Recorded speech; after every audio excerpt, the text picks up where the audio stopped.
필립 얀 씨가 교회 나의 고민 나의 사랑이란 책을 썼습니다.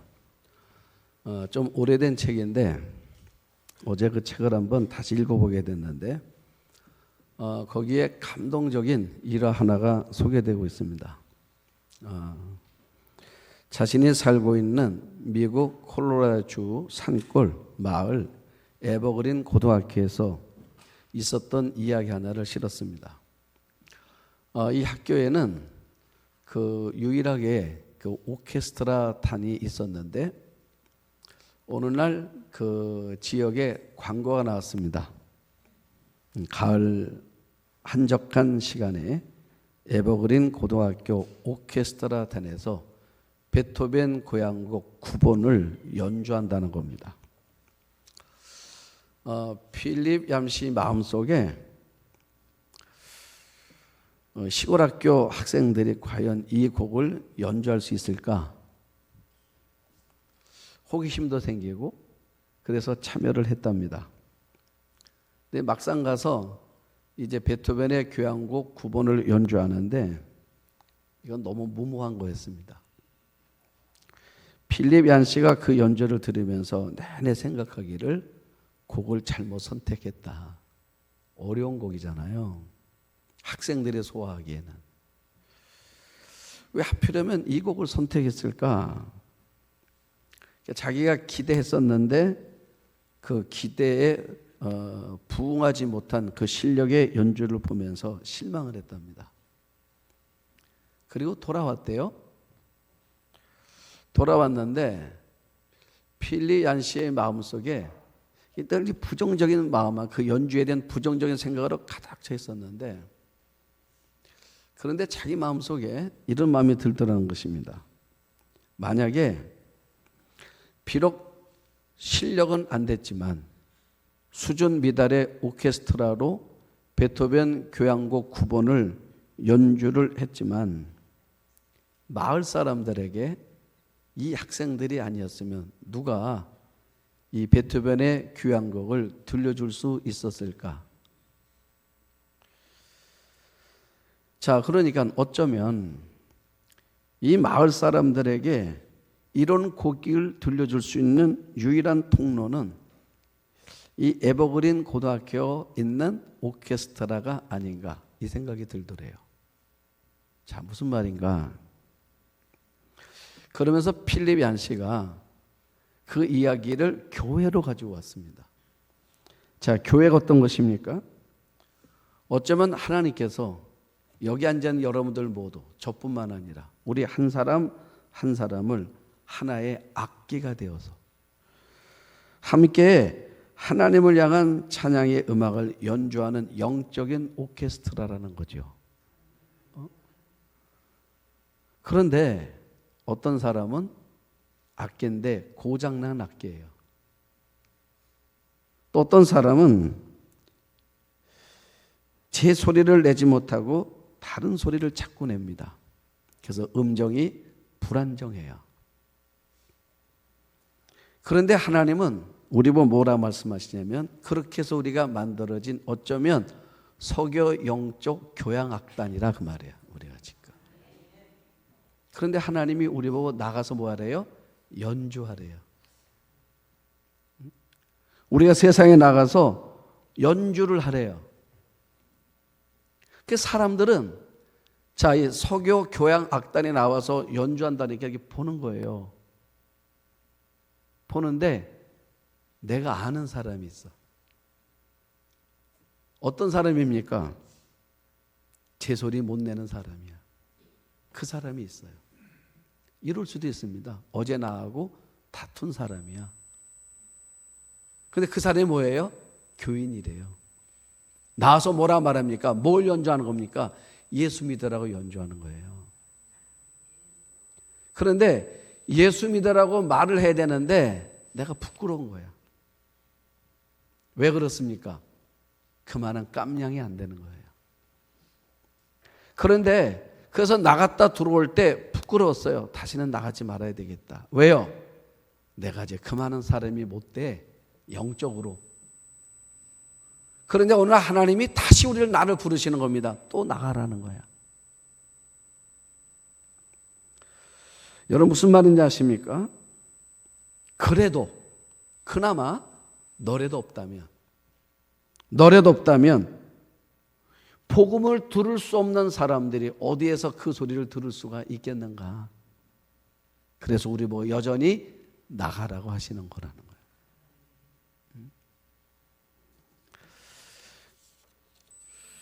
여러분 저는 그 글을 보면서 고린도 전서를 다시 보는 것입니다. 자, 사도 바울이 고린도 교회를 여전히 붙들고 있는 거예요. 우리가 1장서부터 지금까지 오면서 고린도 교회는 계속 문제가 많습니다. 여전히 문제가 있어요. 그런데 바울은 이 교회를 꾸준히 붙들어주고 있는 거예요. 마치 어떤 마음이냐면 엄마의 마음 같은 마음으로. 여러분 엄마가 누굽니까? 엄마라는 존재는 예전과 다르게 요즘 신세대 엄마들은 다 자기 전문직을 가지고 있는 사람들이 많이 있습니다. 아마 여러분들도 자녀를 키우면서 예전과 다르죠. 딸, 아들 구별 없지 않습니까? 똑같이 기르잖아요. 똑같이 가르치고 똑같이 사랑을 베풀고. 그래서 길렀어요. 그래서 그 자녀가 마음껏 자기 갖고 있는 그 어떤 재능과 실력을 기를 수 있도록 뒷바라지를 최선을 다해 주지 않습니까? 그래서 큰 거예요. 대학을 가고 그래서 전문직을 가지고 직장을 들어가서 어떤 자기가 하고 싶은 일들을 마음껏 하며 살아가는 겁니다. 그러다 어느 날 결혼을 했어요. 가정을 갖게 됐습니다. 자, 가정을 갖게 돼서 이제는 뭐 하는 것입니까? 이제 일하면서 이제 아이를 키우는 엄마가 됐어요. 그런데 막상 해보니까 이게 쉽지가 않은 거예요. 이제는 엄마가 된 겁니다.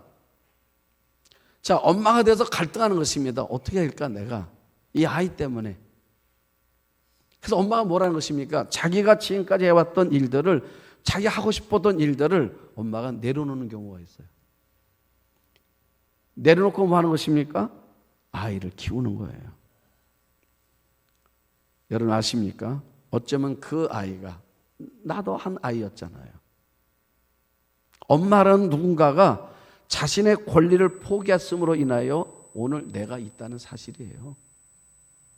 우리가 있는 겁니다. 지금 바울이 그런 거예요. 이 고린도 교회 하나를 세우기 위해서 자신의 많은 권리들을 내려놓는 것입니다. 그래서 바울이 이런 얘기하지 않습니까? 무슨 얘기하냐면 너희들은 이 어떤 문제가 생겼을 때 해결책의 출발점을 자신들의 지식에 뒀다 그랬어요. 고린도 교회는. 근데 나는 사랑에 둔다 그랬어요. 너는 지식으로도 출발하지만 난 사랑으로 출발했다. 그러면서 사도 바울이 이 사도직 문제를 왜 내려놓은 건가? 당시 고린도 교회는 고린도 지역에는 쉽게 말하면 목사란 이름을 사칭해서 자신의 이득을 취하는 사람들이 많이 있었습니다. 자, 목사로 표현했지만 그 당시엔 철학이었어요. 자, 많은 사람들이 각각의 철학 사조를 가지고 나와서 사람들에게 연설하고 강의하면서 강론하면서 사람들을 모아서 많은 돈을 버는 사람들이 있었다고 말이에요. 그러니까 고린도 사람들은 사도 바울도 또 다른 하나의 그 예수라는 이 기독교를 하나의 철학으로 봤어요. 사도 바울도 똑같은 사람이구나 사칭해서. 그래서 말재주 가지고 말장난 가지고 그래서 자신의 이득을 취한다고 생각을 했습니다. 자, 사도 바울이 사람들이 자신을 가리켜서 자칭 사도라는 이름을 가지고 이제 돈벌이 한다고 이해를 했기 때문에 그래서 바울이 교회를 지키고 또 이 복음의 이 사역에 걸림돌이 되지 않기 위해서 자신의 권리를 내려놓는 거잖아요. 사도 바울이 그렇게 내려놓음으로 인하여 어쩌면 고린도 교회가 다시 건강한 교회로 세워지는 겁니다. 자, 오늘 내용은 그 연장선상이에요. 자, 19절 보면 내가 모든 사람에게서 자유로우나 스스로 모든 사람에게 종이 된 것은 더 많은 사람을 얻고자 함이라 그랬어요. 여러분 바울의 관심을 보는 것입니다. 바울의 관심은 사람이었어요. 내가 사람을 얻기 위해서 내가 자유인인데 내가 종이 되겠다, 이 얘기하는 거예요. 그럼 이게 무슨 말이냐면 이제 여러분들은 그냥 이런 얘기가 하는데 성경을 받는 사람들은 이게 무슨 의미인지를 전 이해가 있습니다. 그게 뭐냐면 출애굽기 21장이에요. 출애굽기 21장을 보면 종에 관한 규례 이렇게 써 있습니다. 어떤 사람이 어떤 경제적 어려움 때문에 남의 집에 노예로 가게 돼, 종으로 가게 됐습니다. 종으로 가는 겁니다. 여러분, 갑자기 자유의 삶의 길을 살아가다가 어떤 물질적 문제 때문에 빚을 지는 바람에 빚 갚을 능력이 없어서 남의 집에 종이 됐단 말이에요. 그러면 여러분, 이게 기쁘겠습니까? 절대로 기쁘지 않죠. 내가 갑자기 노예가 됐는데 뭐가 기쁘겠습니까? 남의 집 가서 사는 건데 자유도 없고 얼마나 불편하겠습니까? 그런데 그 당시에 법이 뭐냐면, 성경의 율법이 뭐냐면 7년이 되면은 무조건 안식년 되면 7년이 되는 애는 내가 어떤 잘못과 어떤 그 빚을 져서 남의 집에 종으로 갔다 할지라도 안식년 되면 자유인으로 풀리는 게 법이야. 6년만 고생하면 돼요. 그래서 돌아가게 되는데 내가 종으로 있다가 결혼을 했어요. 그 아내가 생겼단 말이죠. 그래서 내가 아내와 함께 이 집에 종으로 살았었어요. 그리고 내가 올 때는 나 혼자 종으로 왔는데 시간이 지나면서 결혼해서 두 사람이 됐지 않습니까? 그러면 자, 이제 7년 되면 안식년 되면 돌아가야 되는데 나 혼자 가야 됩니까? 아내와 같이 가야 됩니까? 이게 문제예요. 법이 정해졌습니다. 자, 그때는 부부는 같이 가는 거다. 이게 같이 풀려지는 거야. 이게 법이야. 그런데 어떤 사람이 7년이 됐는데 내가 여기서 올 때는 그런 마음으로 왔어요. 너무 힘든 마음으로 왔습니다. 언제 돌아가나? 언제 이 종살이가 끝날 건가? 6년을 어떻게 버텨야 되나? 그리고 지나오다가 지나오면서 이 주인들이 내게 대해주는 게 너무 가족처럼 대해주는 거예요. 정도 들었어. 가족이 됐어, 마음에.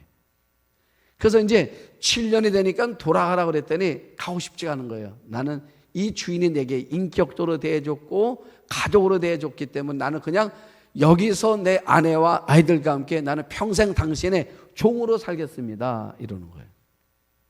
그러면 종으로 살겠다고 이제 그 결심했다 할지라도 이것이 판사 앞에 가서 재판을 받아야 됩니다. 왜냐하면 혹시 알아요? 강제로 어떤 강요해서 압박에 의해서 내가 이렇게 된 건지 알 수 없잖아요. 그래서 판사가 판결을 내려주는 겁니다. 얘기를 쭉 들어보는 거예요. 들어보니까 이 사람은 진심으로 이 가정에 종으로 살고 싶어 하는 거예요. 그러면 그렇게 이제 평생 종이 되는 겁니다. 그 평생 종이 될 때는 징표를 주는 겁니다. 그게 뭐냐면 귀를 뚫는 거야. 귀를. 여러분, 그러니까 귀를 막 뚫으면 안 되는 거예요. 이건 뭐 증표라고요? 내가 평생 이 사람 뭐로 살겠다고 종으로 살겠다 해서 뚫는 게 귀 뚫는 거야. 그러니까 막 뚫으면 큰일 나요. 그러니까 적어도 내가 이 사람의 종이 되겠습니다. 내가 이 사람을 사랑하기 때문에 내가 집으로 돌아갈 수도 있는데 내가 이 사람을 너무 사랑하기 때문에 내가 이 집에서 일생 동안 내가 살겠습니다 하는 증표로 귀 뚫는 거야. 그래서 사람들이 귀 뚫는 걸 볼 때마다 이 사람은 누구라고요? 아, 이 집에 평생 살기로 결심한 종이구나 라고 아는 거예요. 그래서 귀를 뚫는 거예요. 바울은 어쩌면 영적 귀를 뚫은 사람입니다. 예수 그리스도를 위해서. 나는 평생 예수에 살겠다고. 그래서 예수님을 살겠다는 마음을 가졌기 때문에 예수님이 원하신 건 무엇인가를 늘 찾으면서 자신의 권리를 늘 내려놓고 사는. 여러분, 종은요, 자신의 권리를 내려놓은 사람이 종이잖아요. 그래서 바울은 그렇게 살겠다고 해서 결단하고 사는 거예요. 자, 그리고 20절서부터 22절 보시면 유대인들에게 내가 유대인과 같이 된 것은 유대인들을 얻고자 하며 율법 아래 있는 자들에게는 내가 율법 아래 있지 아니하나 율법 아래 있는 자같이 된 것은 율법 아래 있는 자들을 얻고자 함이요. 자, 21절. 율법 없는 자에게는 내가 하나님께는 율법 없는 자가 아니요 도리요 그리스도의 율법 아래 있는 자이나 율법 없는 자와 같이 된 것은 율법 없는 자들을 얻고자 함이라. 22절. 약한 자들에게 내가 약한 자와 같이 된 것은 약한 자들을 얻고자 함이요 내가 여러 사람에게 여러 모습이 된 것은 아무쪼록 몇 사람이라도 구원하고자 함이나. 그랬어. 자, 무슨 말이냐? 바울이 여기서 세 종류 사람을 등장시켜요. 하나는 율법을 가지고 있는 사람, 또 한 사람은 율법이 없는 사람, 또 한 사람은 약한 사람. 자, 이렇게 등장하는데 바울이 내가 여러 사람을 만날 때마다 항상 그 사람의 모습으로 갔다는 거예요. 첫 번째 누가 말합니까? 율법을 가진 사람. 이게 누굽니까? 유대인이죠. 자, 유대인입니다. 내가 유대인을 만났을 때는 내가 율법을 가진 자처럼 내가 행동했다. 그 말하는 거예요. 내가 유대인처럼 행동했다. 그 다음에 율법 없는 사람을 만났어요. 그때는 내가 누굽니까? 이방인이죠.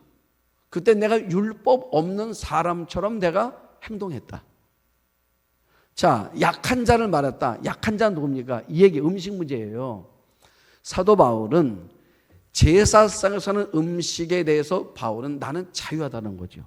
나는 먹을 수 있다는 것입니다. 왜요? 그건 하나님 주신 음식이라고 믿는 거잖아요. 그래서 바울이 얘기했죠. 음식물은 하나님이 주신 것이라 감사함으로 받으면 버릴 것이 없나니 이렇게 말하고 있잖아요. 이게 바울의 음식에 대한 신앙관이야. 그러니까 절에 가서 음식을 먹든 아니면 어떤 그 산당에 가서 드려진 음식을 먹든 바울은 어떻다는 것입니까? 아무렇지 않다는 거야. 여러분들도 그렇습니까? 네? 자, 여러분들 절에 가서 절밥 먹어보셨어요? 어떻습니까? 먹는데 마음이. 자, 그 얘기하는 거야. 지금 그 얘기하는 거예요. 어떠냐 그 말이야. 그런데 이제 막 예수 믿기로 한 사람은 아직 믿음이 약해가지고 자, 내가 이제 예수를 믿기 시작했기 때문에 다른 종교에서는 음식을 먹으면 안 된다고 생각했다 그 말이에요. 그러면 내가 그 사람 때문에 음식을 안 먹는다는 거야. 이해하시겠습니까? 그러면서 바울이 예를 들었습니다. 자, 바울이 예를 드는데 어떤 예를 들었냐면 사도행전 16장이었습니다. 사도행전 16장은 어떤 얘기냐면 사도 바울이 2차 전도 여행하는 시기입니다. 자, 이때 바울이 어딜 가냐면 루스드라에서 루스드라. 자, 루스드라에서 복음을 전하는데 이때 누굴 만나냐면 디모데를 만나게 됩니다. 디모데를 만났는데 디모데 어떤 사람이에요? 어머니는 유대인이고 아버지는 헬라인이었습니다. 그래서 아버지를 따라 디모데는 할례를 안 했어요. 그런데 이 루스드라에는 어떤 사람들이 많이 살았냐면 유대인들이 유난히 많이 살았어. 루스드라에는 유대인들이 많은 거예요. 그러니까 디모데를 둘러싸고 신앙의 환경은 다 누구예요? 유대인들입니다. 자, 바울이 이 유대인들이 많은 지역이야. 유대인들 중요한 건 뭐예요? 할례야. 그래서 바울이 디모데에게 할례를 시키는 것입니다. 왜요? 그래야 유대인들이 바울과 디모데에게 뭔가 이렇게 거부 반응을 안 일으킬 거 아니겠습니까? 그래야 복음을 전하지요. 바울이 결론 말했죠. 내가 여러 사람 앞에 여러 모양으로 보이는 것은 내가 몇 사람이라도 구원하기 위해서 이러는 거다. 이게 바울의 목적이란 말이에요. 그래서 할례를 하게 합니다. 디모데는. 그런데 반면에 갈라디아서 2장을 보면 여기서는 디도를 만나요. 디도는 이방인입니다. 할례를 안 한 사람이잖아요. 그런데 디모데도 이방인이고 디도도 이방인인데 디모데에게는 할례를 시키고 디도는 할례를 하지 말라고 말합니다. 할례를 못하게 해요. 자, 이유가 뭐냐? 이 갈라디아에는 어떤 일이 벌어졌냐면 거짓 교사가 나왔는데 이 거짓 교사가 뭐라고 매일 날마다 나와서 강론하냐면 할례를 받지 않으면 구원이 없다 이렇게 말하는 거예요. 할례를 받아야 구원받는다. 그러니까 이 갈라디아에 있는 이방인들 아니겠습니까? 너희들이 구원을 받으려면 할례를 꼭 받아야 된다. 할례를 안 받으면 너희는 구원을 못 받는다. 이렇게 말하는 거예요. 자, 그러면 디도는 할례를 안 받았잖아요. 바울의 신앙입니다. 할례를 받아야 구원받습니까? 아니에요. 바울이 말합니다. 육체 할례가 아니라 마음의 할례라는 말을 합니다. 그러니까 할례를, 만약 디도가 할례를 하게 되면 그래 디도야, 너 디모데가 할례를 한 것처럼 너도 할례를 해야 되겠다. 할례를 하게 되면 무슨 문제가 생기겠습니까?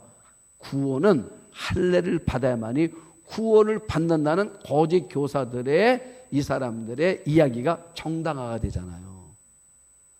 그래서 바울이 할례를 안 시킵니다.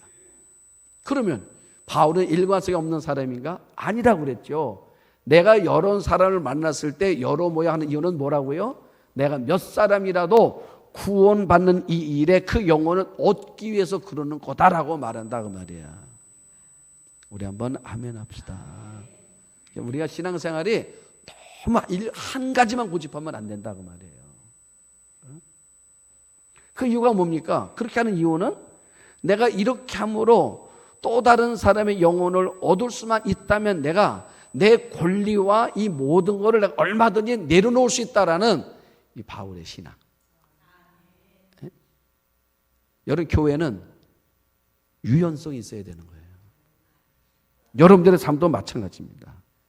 이유는 뭐라고요? 내가 이렇게 함으로 상대방을 얻기 위해서 이러는 거라는 목적은 내가 저 사람을 얻기 위해서 내가 이렇게 하는 거라는 거.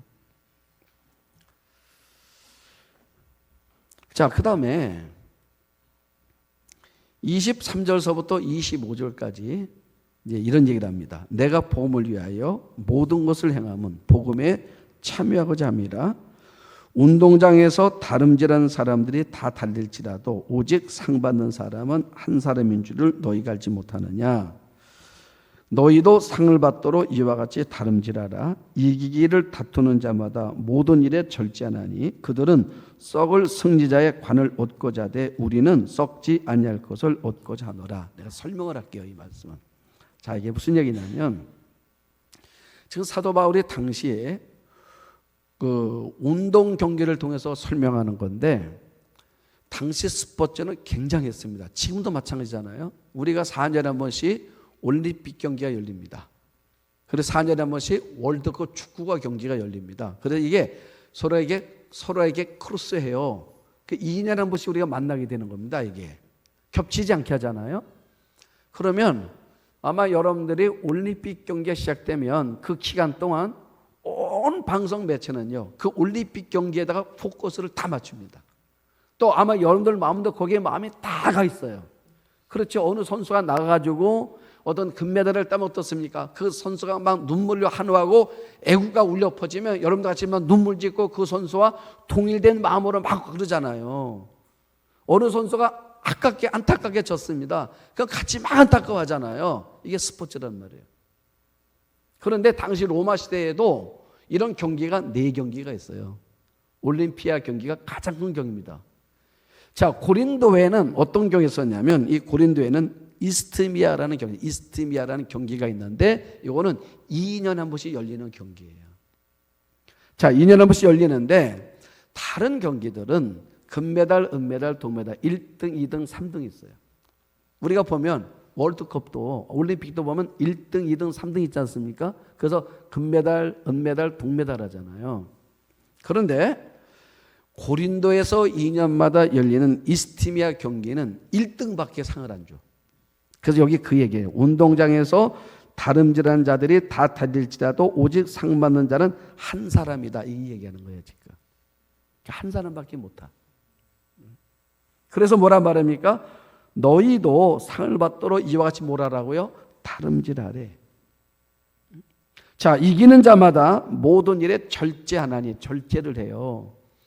아마 여러분들이 선수들 보면 이 경기에 몰입하면서 내가 올림픽에 출전해서 뭐 합니까? 그렇죠. 절제를 하잖아요. 음식도 절제하고 사람들과 만나는 것도 절제하고 모든 거를 자기와 싸움을 하잖아. 그렇죠? 어디에다 온 마음을 초점을 맞추고 그 올림픽에 맞추고 하는 거지 않습니까? 선수들이. 그래서 태능 선수의 같다는 보니까 음식도요 굉장히 과학적으로 하면서 음식물을 먹는 아무 때 막 하는 거 아니잖아요. 그리고 자, 시간에 절제하지 않습니까? 자기 누구 만나고 싶어도 아무 때 나가서 만나고 아이들과 젊은 이들이니까 이렇게 뭔가 광란의 시간을 보내고 이러지 않잖아요. 이 사람들은 자기와 끊어놓는 절제하는 것입니다. 자, 뭘 위해서요? 1등이 씌워질 면류관에 있어. 월계관. 이게 월계수로 만드는 이 월계관을 쓰는데 이게 뭐래요? 그들은 썩을 승리자의 관을 얻고자 돼. 썩을 승리. 왜냐하면 이 월계수 나무가 며칠 지나면 어때요? 이게 다 못 쓰게 돼. 며칠 지나면 못 쓸 월계를 쓰기 위해서 이렇게 자기의 시간을 절제하면서 목표를 향해서 나가는데 하물며 우리는 썩지 않을 것을 얻고자 하는 것이 아니냐 그 말이에요. 바울이. 그럼 우리는 어떻게 하냐 그 말이에요. 바울이. 그러면 다른 게 하나가 있습니다. 자, 뭐냐면 우리가 바울이 하는 말이 운동선수를 놓고 하는 것처럼 우리도 영적 운동선수라는 거야. 우리 한번 아멘 합시다. 우리 영적 운동선수예요. 우리는 목표가 있습니다. 우리도 뭘 따려고요? 우리가 면류관을 얻으려고. 근데 면류관 누구한테만 준다고요? 1등한테만 주는 거야. 2등을 하면 면류관을 못 얻어요. 여러분들도 하나님 나라의 금면류관을 얻는 것은 이거는 1등만 해야 여러분들이 그 면류관을 쓸 수가 있는 거예요. 그럼 문제가 여기 많은 사람들이 있습니다. 그럼 어떻게 했습니까? 하나님의 나라에 이 상급을 주는 방식이 이 고린도 교회의 방식과 달랐습니다. 자, 이건 무슨 말이에요? 세상의 상은 상대평가야. 그렇죠? 그런데 하나님 나라의 상은 절대평가라고 말이에요. 자, 절대평가란 말입니다. 그게 무슨 말이에요? 절대평가란 말은. 그러니까 이거는 그냥 나만 잘하면 되는 거야. 상대평가는 인원이 딱 정해져. 1등은 한 명밖에 안 주는 거예요. 절대평가는 뭐냐면 거기에 이제 도달만 되면 다 주는 거야. 그게 하나님 나라예요. 그래서 하나님 나라는 다 1등만 들어가는 거야. 근데 1등은 무지하게 많은 겁니다. 왜요? 하나님 나라 평가는 절대평가이기 때문에. 그러므로 하나님 나라에서 경쟁자는 누구냐면 내 옆에 있는 사람의 경쟁자가 아니라 내 자신의 경쟁자야. 세상은 자, 모든 경계는요 내 옆에 있는 사람의 경쟁이야. 하나님 나라는 내가 경쟁자야. 나만 잘하면 되는 것입니다. 그러니까 하나님께서 내게 준 그 경쟁에 서 있는 그 스타트에서 올라갔을 때 나만 뛰면 되는 거예요. 여러분 마태복음에 보니까 예수님께서 이런 말씀을 하십니다. 어떤 부자가 있어요. 헌금함이 있습니다. 그 부자가 그 헌금함에다가 헌금을 했어요. 사람들이 보이면서 하는 것입니다. 이렇게 많이 한다고. 지폐를 흔들었어요. 이래 놓았어. 한 과부가 있습니다. 헌금을 하는데 이게 놓는데 깜짝 놀랐어. 왜요? 소리가 난 거야. 쨍그랑하고. 자기는 뭘 놓았다는 것입니까? 통존을 놓은 거야. 사람들 볼 때 제가 너무 부끄러운 거예요. 소리가 나는 바람에. 자, 그때 예수님이 뭐라고 말씀하시냐면 하나님 나라의 계산법을 얘기해 주시는 거예요. 하나님 나라 계산법. 자, 하나님 나라 계산법은 어떤 거냐? 지금 사람이 사람 시선으로 볼 때는 지금 이 사람이 부자가 헌금을 많이 한 거야. 여러분 맞죠? 많이 한 겁니다. 액수로 본 거예요. 액수로. 세상은 상대적으로 보기 때문에 액수로 평가를 했습니다. 그런데 예수님 뭐라 말씀하시냐면 저 사람은 많은 것 중에 일부를 드린 거고, 자, 저 과부는 동전 몇 입을 드렸지만 자신이 가지고 있는 것 전부를 드린 거다. 하나님 나라에서 뭐가 더 크다는 것입니까? 전부를 드린 것이 더 크다. 우리 한번 아멘. 여러분 계산법이 다른 거예요. 그러니까 세상은 마찬가지입니다. 상대평가이기 때문에 월등한 선수가 금메달을 따는 것입니다. 하나님의 나라는 뭐냐면 선수마다 기량과 실력과 능력이 다 달라요. 그렇지 않습니까? 하나님 말씀은 뭐냐면 다 다른데 다 다른 속에서 자신의 최선을 다하면 그러면 하나님 보실 때에 그 사람은 금메달이라고 말씀하신다 그 말이에요. 절대평가하는 거예요. 여러분, 그래서 우리가 얼마나 하는 게 감사합니까? 때로 내 자신이 너무 부족하고 때문 못났고 남에 비했을 때 나는 너무 초라한데 하나님 보실 때 내가 늘 괜찮다고 말씀해 주잖아요. 여러분, 하나님이 늘 괜찮다고 말씀해 주셨기 때문에 어쩌면 여러분도 오늘 여기 있는 거고 저도 오늘 여기 있는 거라 그 말이에요. 하나님의 평가 때문에. 그래서 사도 바울이 이야기하는 것입니다. 그래서 우리는 뭘 하면 되는 것이 그 대신에 뭐라 말하냐면 이기기를 다투는 자마다 자 모든 일에 절제한다, 최선을 다한다 그 말이야. 나는 여러분들이 우리가 내가 가지고 있는 역량 안에서 늘 최선을 다하는 모습, 하나님 이렇게 말씀하면 내가 최고를 원하는 것이 아니라 최선을 원한다고 말씀하시잖아요. 그래서 우리 삶을 늘 돌아보는 것입니다. 우리 경주자랑을 잊지 마셔야 돼요. 그래서 경주자이기 때문에 자 이제 100m를 뛰는 선수가 이제 출발선에 나왔습니다. 나왔으면 어디를 응시합니까? 맨 앞을 응시하는 거예요. 그리고 내가 서 있는 라인을 보는 것입니다. 정확하게 내가 맨 라인에 서 있는가. 왜 그렇습니까? 라인을 벗어나면 실격이에요. 내가 라인을 잘 봐야 되는 것입니다. 그리고 끝까지 목표를 향해 가는 것처럼 우리가 영적 라인이 있습니다. 라인을 벗어나면 안 되잖아요. 그래서 벗어나지 않는 게 뭐예요? 그게 절제라 그 말이야. 그리고 앞을 향하여 어떻게 하라고요? 열심히 뛰는 것입니다. 여러분, 누구와 경쟁하는 거라고요? 우리 옆 사람 하는 게 아니에요. 그냥 나하고 하는 겁니다. 그냥 내 깜냥껏 내 실력 것만 하면 그냥 그 대신에 뭘 해야 된다고요? 최선을 다해야 되는 거야. 그러면 하나님 보실 때 뭐예요? 금멸련을 씌워주는 거예요. 자, 바울이 그 얘기하는 것입니다. 그래서 성경은 뭐란 말이에요? 죽도록 충성하래잖아요. 그게 무슨 말입니까? 최선을 다해서. 그래서 사도 요한 웨슬리 목사님도 그런 얘기를 하십니다. 뭘 얘기하냐면 찬송을 부를 때도 박자에 맞춰서 음에 맞춰서 최선을 다해서 부르래. 항상 찬송으로. 아마 여러분들도 찬송을 부를 때 이게 보면 알아요. 음에 맞춰 똑바로 부르는지 아니면 그냥 부르는지 여러분들도 알죠? 여러분, 자 우리 교회가 단풍노래 갔을 때 노래방을 틀어놓고 노래를 불렀습니다. 근데 노래를 부르는데 이렇게 보니까 사람들마다 대충 부르는 사람 없어요.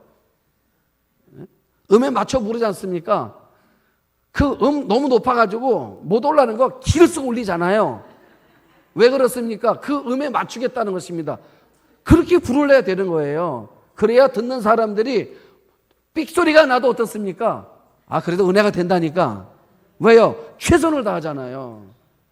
우리가 하나님 앞에 찬송을 부를 때도 그런 마음으로 불러야 되는 거야. 예? 그래서 항상 뭐예요? 최선을 다해서 박자에 맞춰서 음에 맞춰서 찬송을 부르려야 되는 거예요. 잘 부르고 못 부르는 문제가 아니라니까요. 그건 상대적 평가고 하나님 뭐라고요? 절대적 평가란 말이에요. 그러니까 내가 부를 수 있는 안에서 최선을 부르는 거고 우리가 말씀을 할 때도 최선을 다하는 거고 그러니까 최선을 다하라 그 말이야. 뭘 해도. 우리 한번 아멘. 예배당 나올 때도 여러분 그런 마음으로 나와야 되는 거예요. 내일서부터 특사합니다. 우리 닷새 동안 할 건데 그래서 여러분 마음속에 이런 분 있죠. 나하고는 아무 상관없다고 생각하고 아예 이미 마음에 결단하고 있는 분도 있을 겁니다. 그러면 안 돼요. 여러분 왜 그런지 아십니까? 저는 이런 마음이 들었습니다. 이런 짧은 닷새를 통해서 뭘 찾는 거냐면 하나님의 은혜를 찾는 거예요. 사실 우리가 이렇게 건강하게 내가 하나님 앞에 나와서 예배 드릴 수 있다는 것 자체가 사실 하나님의 은혜예요. 여러분들 잘 보십시오. 제가 예전에 성남에서 있을 때 장로님이 제가 교육전사 있을 때 장로님 한약방을 장로님이 계셨어요. 한약방을 하는데 거기 가보면 말해요. 아침부터 저녁까지 사람들이 꽉 차 있어. 아주 줄 서 있어. 얼마나 손님들이 많은지 몰라. 그런데 어떤 분들은 제주도에서도 왔대요. 제주도에서도 아프니까 그래서 여기 소문 나가지고 온 거야. 그 소문이 왜 나냐면 대구분 한 분이 계셨는데 암인데 병원에서 치료가 불가하다고 그래서 이제 포기한 사람이야. 그런데 그 장로님 만나가지고 그 한약을 먹고 암이 났어요. 그 소문이 난 거야. 근데 거기만 가면 그 장로님 만나서 진맥 보고 거기서 한약을 받으면 어떤 암도 아니 어떤 암은 아니야. 한 사람만 났다니까. 소문이 무서운 거예요. 그래서 여기저기서 사람들이 몰려오는데 얼마나 많은 문정선을 이루더라고. 그런데 이분은 꼭 진맥을 할 때 이렇게 기도하고 진맥을 해. 되게 환자들이 얘기하죠. 내가 어디 아파. 그러면 이분이 꼭 얘기해. 말 못하게. 내가 말할 테니까 맞나 틀리나만 보래. 아, 명이야.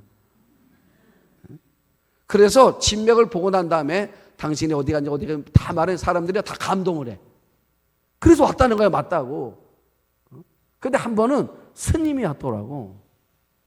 스님이 왔는데 이 장로님이 스님 붙잡고 기도한다고 스님도 무릎 꿇고 자기도 무릎 꿇고 잡으랬더니 스님 보고 뭐라고 말하냐면 이렇게 얘기하시더라고. 스님, 나는 내가 하는 것이 아니라 이 진맥을 잡을 때 하나님이 이 진맥 당신의 오장육부 몸의 구조를 알게 하셔서 내가 맥을 잡는 건데 그래서 내가 꼭 기도하고 하는 겁니다.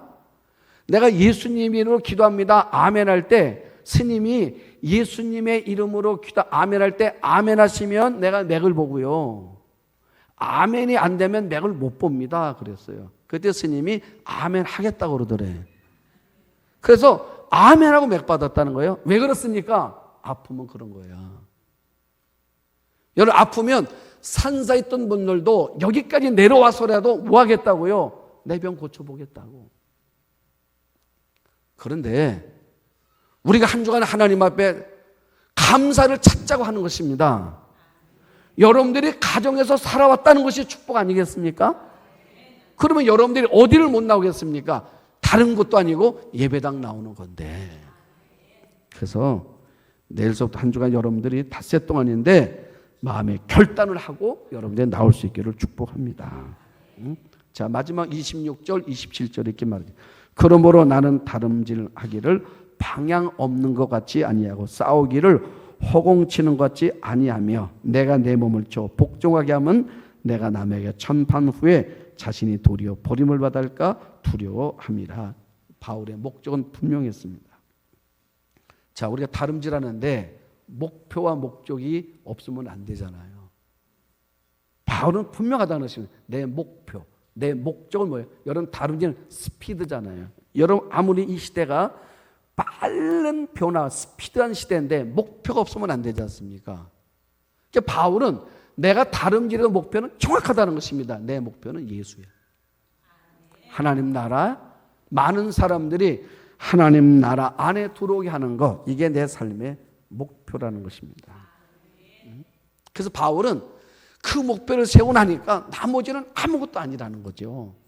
내가 얼마 내려놓을 수도 있고 포기할 수도 있고 양보할 수도 있고 이해할 수도 있다는 것입니다. 그런데 여러분 제가 말씀드렸죠. 바울이 내려놓으면 내려놓을수록 내려지는 것이 아니라 하나님은 더 높여줬고 내가 포기하면 포기할수록 포기해진 것이 아니라 나에게도 얻게 하셨고 내가 물질을 다 내려놓았습니다. 바울은 내려놓았는데 어땠습니까? 바울의 사역은 너무 물질적으로도 풍성하고 넉넉한 사역이 되게 하나님 만들어 주시더라 그 말이에요. 결론, 너희는 먼저 그의 나라와 그의 의를 구해봐라. 그러면 내가 어떻게 주는가? 난 여러분들이 이 말씀을 경험해 보기도 하고 실천해 보기도 하고 실험해 보기도 하면서 하나님께서 어떻게 내 삶 속에서 일하셨는가를 말할 수 있는 그런 삶의 길을 걸어가는 우리 모두가 될 수 있기를 주의 이름으로 축복합니다.